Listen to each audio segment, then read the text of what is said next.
Putra, apakah benar SK pembekuan PSSI akan dicabut hari ini? Ya, Maria, memang beberapa saat yang lalu, sekitar 30 menit yang lalu, Deputi 4 Kemenpora Gatot S. Dewabroto sekaligus juru bicara dari Kemenpora melakukan konferensi pers terkait SK pembekuan pencabutan dari PSSI ini. Memang SK pembekuan belum dilakukan karena memang ini masih menunggu kepastian dari Menteri Pemuda dan Olahraga Imam Nahrawi yang draftnya sendiri sudah diterima oleh dari Menteri Pemuda dan Olahraga Imam Nahrawi. SK pembekuan ini memang disinyalir kuat akan dilakukan pada hari ini dan tepatnya pada rapat paripurna di Istana Presiden pada malam nanti. Namun ini masih belum dapat dipastikan secara pasti dan berikut adalah pernyataan dari Gatot S. Dewabroto selaku juru bicara Kemenpora. Bahwasanya tentu saja FIFA tidak akan mungkin mencabut suspension, mencabut sanksinya kepada Indonesia kalau pembekuan itu belum dicabut. Nah, kami sendiri di Kemenpora sudah mempersiapkan draft rencana pencabutan. Itu sejak waktu itu ada pemberitaan pada saat Presiden menerima Pak Yusuf Kalla, Wapres, Pak Menpora, Pak Imam Nahrawi, dan Ketua Komite Ad Hoc. Ya, Maria, memang pencabutan SK pembekuan dari PSSI ini masih ditunggu oleh sejumlah insan sepak bola, khususnya para pemain sepak bola dan perangkat dari sepak bola, karena memang pembekuan PSSI ini sudah berlangsung lebih dari 1 tahun dan tetap menunggu adanya reformasi tata kelola dari sepak bola. Maria, kembali ke studio. Ya, betul sekali, itulah yang kita harapkan agar sepak bola tanah air kembali bergeliat. Terima kasih Putra Adito untuk informasinya langsung dari Kemenpora. Pemirsa, KRI Untung Suropati 372 berhasil menggagalkan aksi perompakan sebuah kapal tanker berbendera Singapura di perairan Tanjung Puting, Kalimantan Selatan, Senin kemarin. Selain menggagalkan aksi perompakan, TNI AL juga mengamankan 9 orang pelaku tindak kejahatan tersebut yang semuanya warga negara Indonesia. Informasi selengkapnya kita akan bergabung dengan Vera Bahasuan di Surabaya, Jawa Timur. Vera, bagaimana proses penggagalan aksi perompakan tersebut? Ya, Rory, setelah menerima informasi dari Markas Besar Angkatan Laut bahwa adanya perompakan terhadap KM Haisun 12 di perairan Tanjung Puting, Kalimantan Selatan, kemudian KRI dari Suropati ini langsung menuju ke perairan tersebut pada Senin kemarin. Setelah melaksanakan upaya pengejaran dan shadowing terhadap Haisun 12, akhirnya TNI Angkatan Laut berhasil menghentikan kapal tanker tersebut setelah melepaskan tembakan peringatan dengan menggunakan meriam berkaliber 22 mm. Sebelumnya, KM Haisun 12 yang berbendera Singapura tersebut diketahui bergerak dari Singapura menuju Dumai. Akan tetapi saat melintasi wilayah Selat Karimata mengalami hilang komunikasi. Melalui data yang diperoleh dari Automatic Identification System, kapal tersebut terdeteksi di wilayah perairan Tanjung Puting dengan nama yang sudah dirubah menjadi KM Aiso oleh para perompak. Dari hasil pemeriksaan, ke-9 orang pelaku merupakan warga negara Indonesia, yaitu atas nama Mustafa asal Buton, Alimuddin asal Buton, Ali asal Buton, Anur asal Bugis, Yanto asal Buton, Andika juga asal Buton, Muhammad Nur Hadi asal Tanjung Uban, Niko asal Wakatobi, dan Agus asal Aceh. Pangarmati Laksamana Muda TNI Darwanto mengatakan sebagai petugas yang mengamankan di laut, TNI Angkatan Laut akan menindak tegas pelanggaran yang terjadi di wilayah perairan yurisdiksi Indonesia.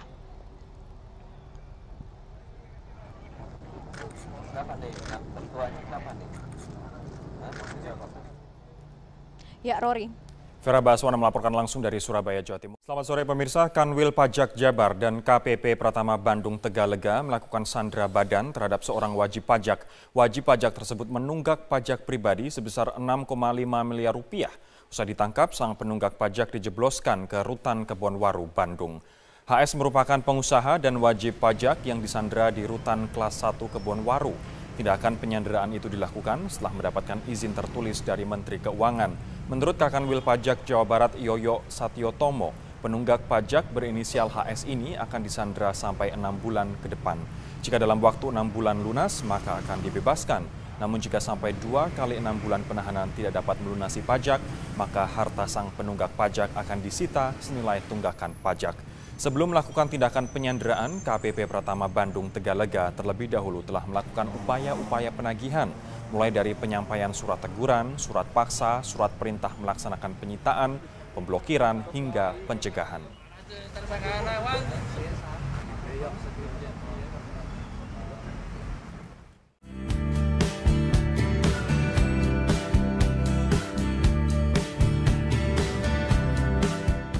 Kian santernya nama Wali Kota Surabaya Tri Risma hari ini untuk ikut berlaga di Pilgub DKI, PDI Perjuangan menyatakan belum ada dukungan secara resmi kepada Tri Risma hari ini. Hal tersebut disampaikan politisi PDI Perjuangan sekaligus anggota Komisi 3 DPR, Masinton Pasaribu, terkait beredarnya poster dan posko Wali Kota Surabaya Tri Risma hari ini di Jakarta. Hal tersebut menimbulkan tanda tanya, apakah PDI Perjuangan telah mengusung kadernya Risma untuk bersaing dengan Ahok 2017 mendatang. Namun rumor tersebut dibantah PDI Perjuangan. Menurut Masinton, dukungan terhadap Risma di DKI adalah dari swadaya masyarakat. Masinton menambahkan, PDI Perjuangan sejauh ini belum menetapkan calon gubernur DKI Jakarta. Sejak dibukanya pendaftaran bakal calon gubernur oleh DPD PDIP DKI, sudah ada 40 bakal calon gubernur dari eksternal partai yang mendaftar dan kini tengah memasuki proses verifikasi. Kami juga kaget antusiasme publik memunculkan nama Bu Risma sebagai bakal calon gubernur DKI Jakarta, dan yang kami tahu itu muncul dari inisiatif masyarakat, ya. Jadi itu bukan diinisiasi oleh partai, tapi masyarakat yang menginginkan Bu Risma sebagai calon gubernur untuk DKI Jakarta. Pemirsa, Wali Kota Surabaya Tri Risma hari ini dan Gubernur DKI Jakarta Basuki Cahayapurnama dipanggil ke Istana Kepresidenan hari ini. Untuk mengetahui apa isi pertemuan Ahok dan Risma dengan Presiden Joko Widodo, kita bergabung dengan Rosalin Asmarantika di Istana Negara. Rosalin, kenapa Ahok dan Risma dipanggil Presiden Joko Widodo kali ini? Ya Rory, ini kehadiran Tri Risma hari ini dan juga Basuki Cahayapurnama ke Istana sore hari tadi ini dalam rangka menghadiri rapat terbatas terkait dengan ease of doing business atau kemudahan berusaha yang sedang digalakan begitu oleh pemerintah pusat. Nah, kenapa kedua orang ini hadir? Karena dua kota yakni Jakarta dan juga Surabaya ini akan menjadi kota awal atau ini kota percontohan pengurangan atau deregulasi terkait dengan kemudahan berinvestasi, karena pemerintah Indonesia sendiri bertarget bahwa akan meningkatkan posisi Indonesia begitu dari posisi ke-109 dengan negara dengan regulasi yang memudahkan investasi masuk menjadi ke posisi 40 besar. Dan dari itulah pemerintah pusat ini akan melakukan berbagai macam cara, salah satunya adalah juga deregulasi dan juga menjadikan negara dengan 30 besar kemudahan ease of doing business ini menjadi acuan.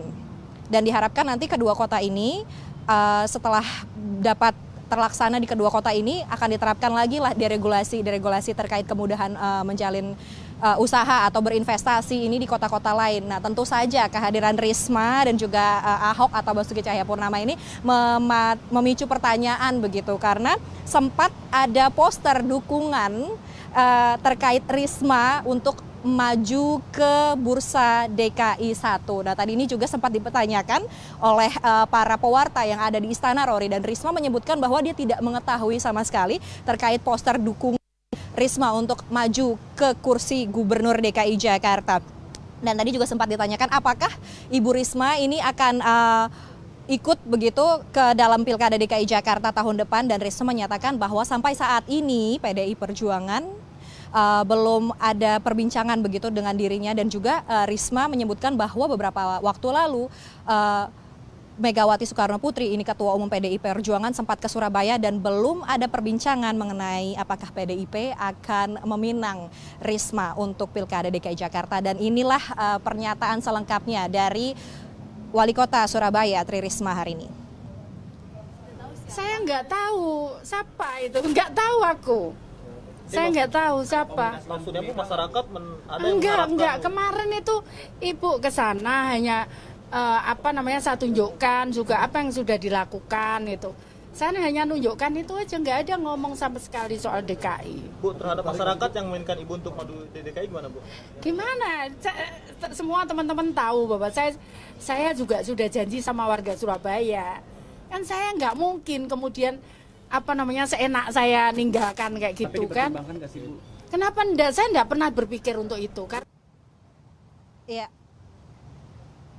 Iya, Rory, yang perlu digarisbawahi di sini pernyataan Risma adalah bahwa PDI Perjuangan ini belum meminta dirinya untuk melaju begitu ke Bursa DKI 1 dan tidak menutup kemungkinan, karena seperti yang banyak politisi bilang bahwa politik itu cair begitu, tidak menutup kemungkinan bahwa nantinya bisa saja statement ini berubah. Ya, kita tunggu saja, Rory, apakah nantinya Tri Risma hari ini akan berhadapan dengan Ahok di Bursa Pilkada DKI 1. Kembali ke Anda. Rosalin, tapi waktu Ridwan Kamil dipanggil ke istana, kemudian dia tidak jadi maju ke bursa Gubernur DKI Jakarta begitu. Nah, apakah ada indikasi dari pernyataan Risma bahwa tadi dia diajak Presiden untuk berbicara soal hal tersebut? Misalnya saja mengamankan posisi Gubernur di Jawa Timur nantinya, instead of ke Jakarta begitu. Adakah pernyataan itu dari Risma?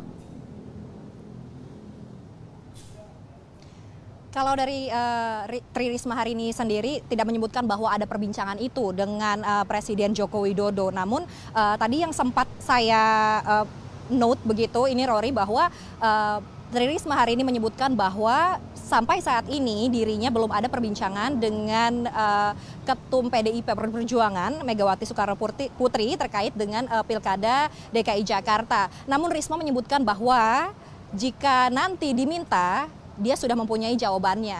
Jadi begitu, Rory, belum ada permintaan dari PDIP, tapi Risma sudah menyiapkan jawabannya. Dan Ibu Risma ini bilang bahwa dia juga sudah berjanji kepada masyarakat di Surabaya bahwa akan menjalankan tugasnya hingga selesai.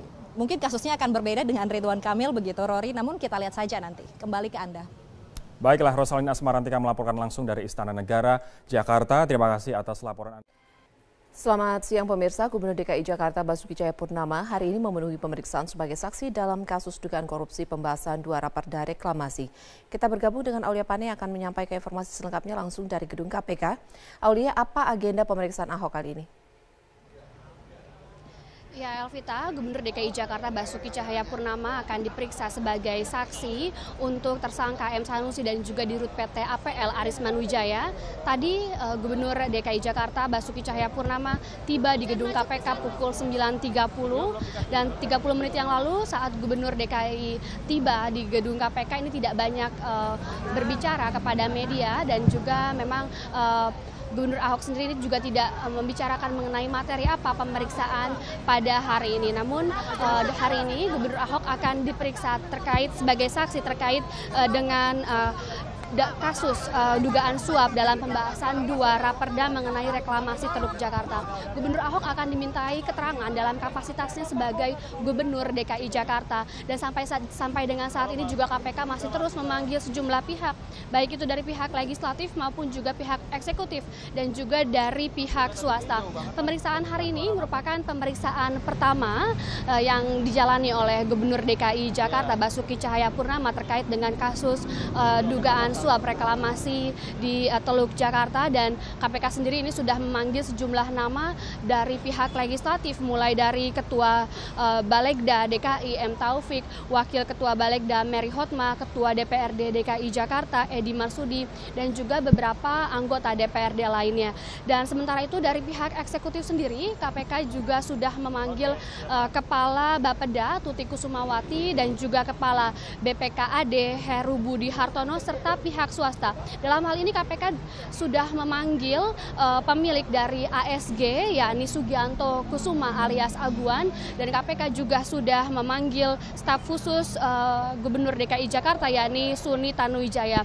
Suni Tanuwijaya dan juga Aguan ini juga sudah dicegah untuk bepergian ke luar negeri oleh KPK dalam waktu 6 bulan ke depan terkait dengan pemeriksaan mengenai kasus ini. Dan memang Gubernur Ahok sendiri hari ini juga akan ditanyakan seputar pembahasan Raperda yang memang sampai saat ini masih menjadi polemik di DPRD dan juga di Pemprov DKI Jakarta.